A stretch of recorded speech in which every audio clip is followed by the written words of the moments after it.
God, no, that won't keep us apart. Baby, I know, I'm not giving you up. If you want, anytime you want it, baby, bring your body back to me. They can call me foolish. Assalamualaikum, halo teman-teman semuanya. Saya Bahraini dengan NIM 2023 0501 03 055 kelas MBSB Prodi Manajemen Bisnis Syariah. Nah, video ini saya buat untuk memenuhi ulangan akhir semester dari mata kuliah Akuntansi Manajemen. Nah, di video ini saya akan membahas 7 materi. Tanpa berlama-lama, kita langsung pada inti materinya. Let's go! Nah, di sini ada 7 materi yang akan saya bahas. Untuk materi yang pertama ada analisis pengambilan keputusan jangka pendek dan keputusan produksi.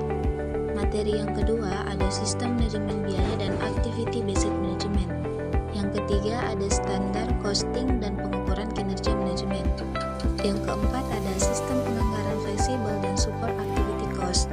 Yang kelima ada akuntansi pertanggungjawaban dan total quality management. Yang keenam ada investment center and transfer pricing. Yang terakhir atau yang ketujuh ada hybrid product costing. Kita masuk pada materi pertama adalah analisis pengambilan keputusan jangka pendek dan keputusan produksi. Pengambilan keputusan jangka pendek atau juga yang dikenal sebagai tactical decision making merupakan pengambilan keputusan berskala kecil dengan tujuan memilih di antara beberapa alternatif strategi untuk mencapai keunggulan kompetitif jangka panjang. Terdapat 4 kategori keputusan jangka pendek, yaitu pertama, membeli atau membuat sendiri, yang kedua, menjual atau memproses lebih lanjut suatu produk, yang ketiga, menghentikan atau melanjutkan produksi produk tertentu, yang keempat, menerima atau menolak pesanan khusus. Selanjutnya, teori pengambilan keputusan dalam manajemen. Di dalam kegiatan sehari-hari, keputusan manajemen dapat digolongkan ke dalam 2 kelompok besar, yaitu pertama ada keputusan rutin, yaitu keputusan manajemen yang terjadi secara berulang-ulang dengan kondisi yang sama. Contohnya, pembuatan order pembelian, pemeliharaan, pengkajian bulanan, dan perhitungan biaya lembur. Yang kedua ada keputusan khusus, yaitu keputusan manajemen yang tidak rutin terjadi. Keputusan ini menyangkut masalah yang spesifik, khususnya sehingga untuk memutuskannya diperlukan informasi analisis yang seksama. Oke, lanjut, konsep-konsep biaya dalam pengambilan keputusan jangka pendek. Yang pertama ada sunk cost. Sunk cost adalah biaya yang telah dikeluarkan oleh perusahaan dan tidak dapat dikembalikan.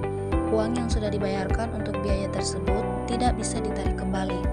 Yang kedua ada opportunity cost.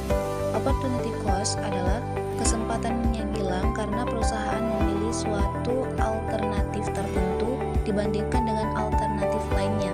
Kesempatan yang hilang tersebut dapat berupa pendapatan yang hilang, margin kontribusi yang hilang, dan profit yang hilang. Yang ketiga, relevant cost. Relevant cost atau biaya relevan adalah biaya yang digunakan sebagai informasi dalam pengambilan keputusan. Biaya relevan juga merupakan biaya yang akan terjadi di masa depan dan berbeda untuk setiap alternatif. Agar suatu biaya dapat dianggap sebagai biaya relevan, maka biaya-biaya tersebut harus memenuhi 2 persyaratan. Yang pertama, biaya tersebut harus belum terjadi, dan biaya tersebut baru akan terjadi apabila keputusan yang dipilih perusahaan dilaksanakan. Yang kedua, biaya tersebut harus berbeda untuk setiap alternatif yang berbeda. Selanjutnya, biaya produksi dalam jangka pendek. Biaya produksi jangka pendek yaitu jangka waktu di mana perusahaan telah dapat menambah faktor-faktor produksi yang digunakan dalam proses produksi. Dalam biaya produksi jangka pendek, penggolongan biaya produksi diberikan kepada biaya total dan biaya rata-rata. Yang pertama, biaya total. Biaya total adalah keseluruhan jumlah biaya produksi yang dikeluarkan. Konsep biaya total diberikan kepada 3 pengertian, yaitu pertama, biaya total. Biaya total merupakan jumlah keseluruhan biaya produksi yang dikeluarkan perusahaan yang terdiri dari biaya tetap dan biaya variabel. Biaya total dapat dihitung dengan rumus yang tertera di bawah. Selanjutnya, biaya tetap total. Biaya tetap merupakan biaya yang tidak berubah mengikuti tingkat produksi. Sebagai contoh adalah biaya pemeliharaan pabrik dan asuransi, biaya abonemen, telepon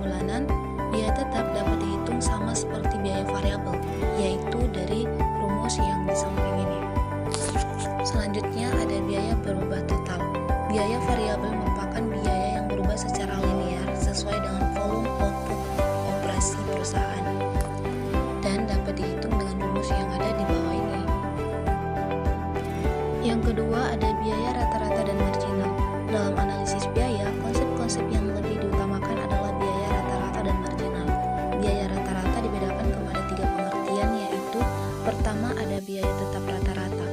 Biaya tetap rata-rata merupakan biaya yang apabila biaya tetap FC untuk memproduksi sejumlah barang tertentu Q dibagi dengan jumlah produksi tersebut.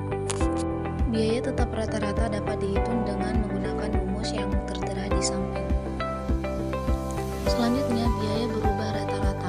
Biaya variabel rata-rata merupakan biaya yang apabila biaya variabel VC untuk memproduksi jumlah barang Q dibagi dengan jumlah produksi tertentu.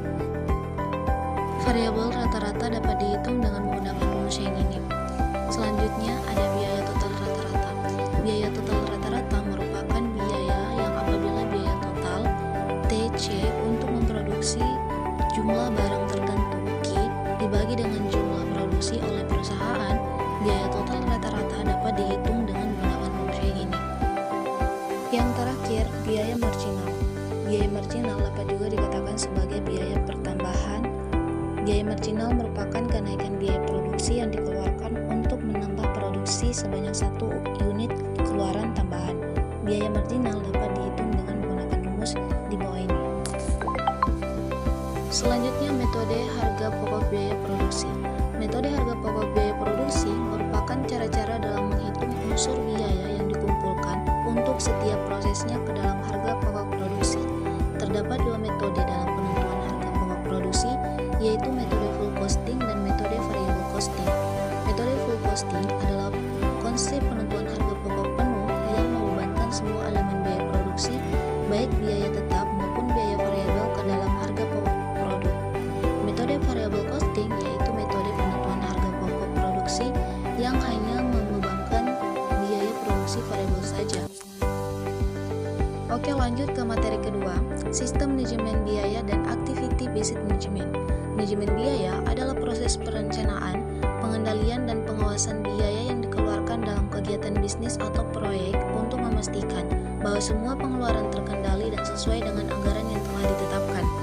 Activity based management adalah suatu pendekatan yang terintegrasi di seluruh sistem yang memfokuskan perhatian manajemen pada berbagai aktivitas yang bertujuan untuk meningkatkan nilai bagi pelanggan dan laba yang dihasilkan. Penerapan manajemen biaya dalam perusahaan bertujuan untuk memastikan setiap pengeluaran tetap efisiensi dan sesuai anggaran, sehingga membantu meningkatkan profitabilitas serta mendukung pencapaian tujuan strategi. Berikut adalah beberapa langkah manajemen biaya dalam perusahaan. Pertama, perencanaan dan penganggaran biaya. Yang kedua, penentuan struktur biaya dan penggunaan metode perhitungan biaya yang tetap. Yang ketiga, pengendalian dan pemantauan biaya. Yang keempat, analisis variansi dan evaluasi efisiensi. Yang kelima, peningkatan efisiensi. Yang keenam, penggunaan teknologi untuk mendukung pengendalian biaya. Yang ketujuh, pelatihan dan budaya kesadaran biaya dalam organisasi. Selanjutnya, activity based management memiliki banyak manfaat bagi perusahaan.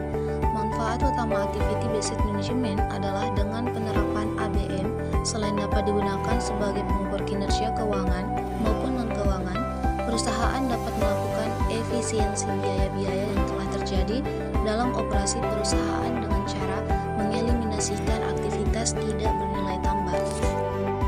Selanjutnya, manfaat yang diperoleh dengan menggunakan ABM. Manfaat yang diperoleh adalah manajemen dapat menentukan wilayah untuk melakukan perbaikan operasi, mengurangi biaya, atau meningkatkan nilai bagi pelanggan. Beberapa dampak yang dirasakan oleh perusahaan ketika menggunakan ABM antara lain: pertama, fokus yang lebih tajam pada prospek yang bernilai tinggi. Yang kedua, personalisasi yang lebih baik. Yang ketiga, peningkatan kolaborasi antara tim pemasaran dan penjualan. Yang keempat, ROI yang lebih tinggi. Oke, kita masuk pada materi ketiga, yaitu standar costing dan pengukuran kinerja manajemen. Standar costing atau biaya standar adalah metode akuntansi biaya yang digunakan untuk mengukur dan mengendalikan biaya produksi dengan membandingkan biaya aktual dengan biaya standar yang telah ditentukan sebelumnya. Adapun jenis-jenis biaya standar, yang pertama itu ada standar teoritas, disebut juga dengan standar ideal, yaitu suatu standar yang ketat yang dalam pelaksanaannya sulit untuk dicapai sebab banyak faktor non-teknis yang mempengaruhi kegiatan produksi. Yang kedua ada standar biaya waktu yang lalu. Standar ini kadang-kadang berguna pada saat permulaan perusahaan, penerapan sistem biaya standar dan terhadap jenis biaya standar. Ini secara berangsur-angsur kemudian diganti dengan biaya yang benar-benar menunjukkan efisiensi. Yang ketiga, standar normal. Standar normal didasarkan atas taksiran biaya di masa yang akan datang, di bawah asumsi keadaan ekonomi dan kegiatan yang normal. Standar normal bermanfaat bagi manajemen dalam perencanaan kegiatan jangka panjang dan pengambilan keputusan yang bersifat jangka panjang. Selanjutnya, penentuan biaya standar. Biaya standar dibagi ke dalam 3 bagian, meliputi biaya bahan baku standar, biaya tenaga kerja standar, dan biaya overhead pabrik standar. Biaya bahan baku standar terdiri dari kuantitas standar dan harga standar. Penentuan kuantitas standar bahan baku dimulai dari penetapan spesifikasi produk, baik mengenai ukuran, bentuk, warna, karakteristik pengolahan produk maupun mutunya. Sedangkan biaya tenaga kerja standar terdiri dari 2 unsur, yaitu jam tenaga kerja standar dan tarif upah standar. Sedangkan overhead pabrik standar dihitung dengan membagi jumlah biaya overhead yang dianggarkan pada kapasitas dengan kapasitas normal. Selanjutnya, analisis selisih biaya sesungguhnya dari biaya standar. Yang pertama ada selisih bahan baku langsung. Selisih bahan baku langsung dibagi menjadi 2, yaitu selisih kuantitas dan selisih harga. Yang kedua, selisih biaya tenaga kerja, meliputi selisih efisiensi dan selisih tarif. Yang ketiga, selisih biaya overhead. Selisih biaya overhead pabrik merupakan selisih antara overhead pabrik sebenarnya dengan biaya overhead pabrik standar yang terjadi pada tingkat produksi yang ingin dicapai. Oke, lanjut pada materi keempat, yaitu sistem penganggaran fleksibel dan support activity cost. Anggaran biaya fleksibel adalah skedul biaya yang menunjukkan bagaimana masing-masing biaya akan berubah dengan perubahan volume, output atau aktivitas. Support activity cost yakni alokasi biaya departemen pendukung digunakan untuk menentukan harga jual, produk atau jasa, mengevaluasi kinerja operasional dan dalam perencanaan dan pengendalian biaya. Berikut ada jenis-jenis aktivitas biaya. Yang pertama ada aktivitas berbasis volume, terkait dengan volume produksi atau tingkat kegiatan perusahaan. Yang kedua, aktivitas berbasis waktu, terkait dengan waktu yang dihabiskan untuk melakukan aktivitas tertentu. Yang ketiga, ada aktivitas berbasis produk, yaitu terkait dengan karakteristik produk atau jasa yang dihasilkan. Dan yang keempat, ada aktivitas berbasis pelanggan, terkait dengan kebutuhan dan permintaan pelanggan, relevansi dengan penganggaran fleksibel. Adapun cara kerja anggaran fleksibel. Untuk membuat anggaran fleksibel, langkah-langkah yang dapat diambil adalah: pertama, identifikasi biaya tetap dan biaya variabel. Kemudian, pisahkan keseluruhan biaya tersebut pada tingkat variabel per unit kegiatan. Kemudian, tentukan berapa banyak yang harus dibelanjakan untuk berbagai pengeluaran yang terjadi selama periode tertentu. Yang kemudian, hitung aktivitas pembiayaan bisnis yang berbeda. Dan yang terakhir, identifikasi biaya mana saja yang masuk dalam kategori variabel dan tetap. Adapun kelebihan anggaran fleksibel antara lain, yang pertama dapat mengontrol anggaran utama dengan lebih baik, kemudian dapat memprediksi dampak perubahan volume yang mempengaruhi pendapatan dan pengeluaran. Yang ketiga, dapat memberikan rincian terhadap aktivitas utama. Dan yang terakhir, dapat menghitung berbagai tingkat pengeluaran untuk biaya variabel. Namun, anggaran fleksibel juga memiliki kelemahan. Yang pertama itu, asumsi yang diambil dari anggaran fleksibel terkadang tidak akurat. Kedua, pengerjaan anggaran fleksibel akan lebih lama daripada pengerjaan anggaran tetap. Yang ketiga, anggaran fleksibel memerlukan dasar dan kemampuan tersendiri agar penganggaran dananya bisa jalan dengan lancar dan tidak ada kesalahan fatal di dalamnya. Dan yang keempat, anggaran fleksibel tidak dapat digunakan untuk menghitung biaya tetap. Anggaran fleksibel dengan berbagai pemicu biaya. Pemicu biaya dalam anggaran fleksibel dapat bervariasi tergantung pada jenis bisnis dan aktivitas operasional perusahaan. Contoh pemicu biaya yang dapat diidentifikasi dalam anggaran fleksibel antara lain biaya tetap seperti senyawa, gaji karyawan dan biaya bunga, serta biaya variabel seperti biaya bahan baku, biaya tenaga kerja langsung, dan biaya overhead variabel. Next, kita lanjut pada materi yang kelima, yaitu akuntansi pertanggungjawaban dan total quality management. Akuntansi pertanggungjawaban merupakan suatu pusat tanggung jawab dalam organisasi yang dipimpin oleh seorang manajer yang dapat bertanggung jawab terhadap aktivitas dalam divisi yang dilakukannya. Aktivitas pertanggungjawaban memudahkan pemimpin dapat memantau dan mengatur secara langsung secara aktivitas dan masalah yang ada di perusahaan. Struktur akuntansi pertanggungjawaban didesain berdasarkan struktur organisasi atau perusahaan dengan menggunakan 3 model pendekatan, yaitu pendekatan struktur fungsional, produk, dan geografis. Jenis-jenis pusat pertanggungjawaban dibagi menjadi 4, yaitu pusat biaya, pusat pendapatan, pusat laba, dan pusat investasi. Selanjutnya, total quality management. Total quality management merupakan pendekatan untuk meningkatkan efektivitas dan fleksibilitas bisnis secara keseluruhan. Total quality management merupakan pendekatan untuk meningkatkan efektivitas dan fleksibilitas bisnis secara keseluruhan. Oke, kita masuk pada materi ke-6, yaitu Investment Center and Transfer Pricing. Investment Center adalah salah satu bagian atau unit dalam struktur organisasi yang memiliki tanggung jawab untuk mengelola aset perusahaan serta mengukur kinerja berdasarkan hasil laba yang dihasilkan dari investasi yang dilakukan.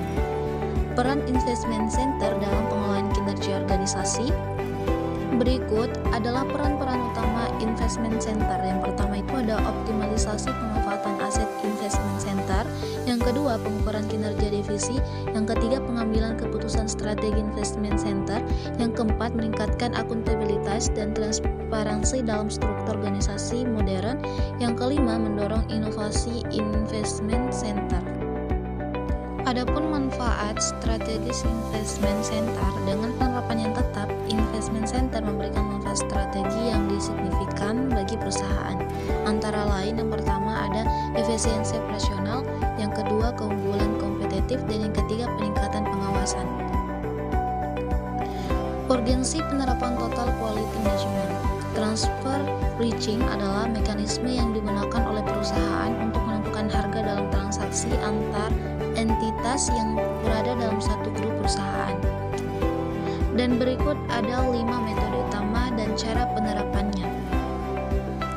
Meskipun transfer pricing berfungsi untuk menciptakan efisiensi, pelaksanaannya sering menghadapi berbagai tantangan, terutama dalam organisasi yang beroperasi di lintas negara. Berikut adalah beberapa tantangan utama yang dihadapi. Pertama ada kompleksitas peraturan pajak, yang kedua kesulitan menentukan harga wajar, yang ketiga risiko penghindaran pajak dan audit pajak, yang keempat konflik antar yurisdiksi, yang kelima masalah integrasi teknologi, yang keenam keterbatasan sumber daya internal, dan yang ketujuh tekanan reputasi. Nah, kita masuk pada materi yang ketujuh atau yang terakhir, yaitu hybrid product costing. Hybrid product costing adalah metode perhitungan biaya produk yang menggabungkan dua pendekatan utama dalam sistem biaya, yaitu job order costing dan proses costing.